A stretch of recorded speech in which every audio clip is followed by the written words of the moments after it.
Practical activity 8.38, open 8.47. So we have to make create pivot tables to show. So we have to do this individually. We can make multiple. The number of people in each state. So we can just click here anywhere within, come into pivot tables. Okay.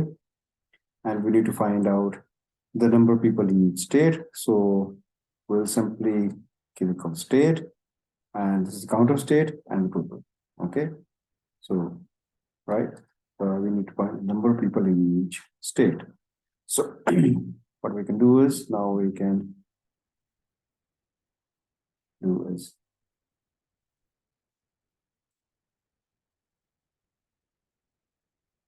right.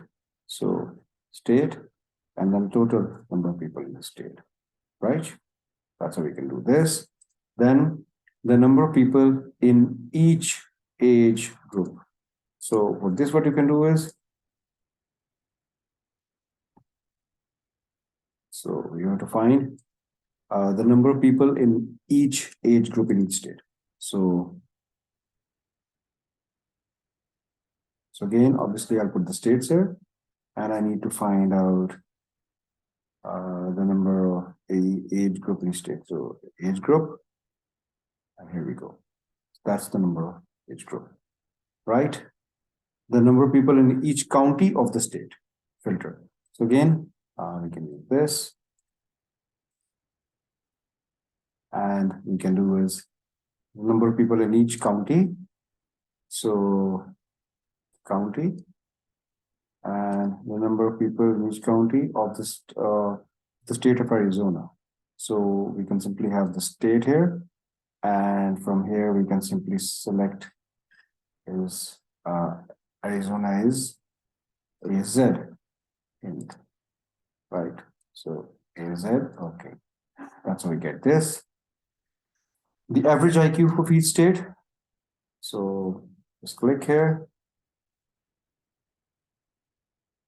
So we'll have the state and IQ, and here we can go to value field and we can calculate the average IQ in each state, right?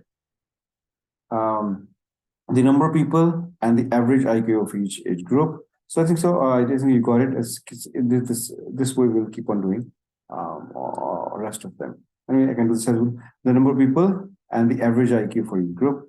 Same way, create a pivot table charts to show the data in task. This fine. We've done that. Right. I deleted one. Average IQ. I hope I have it.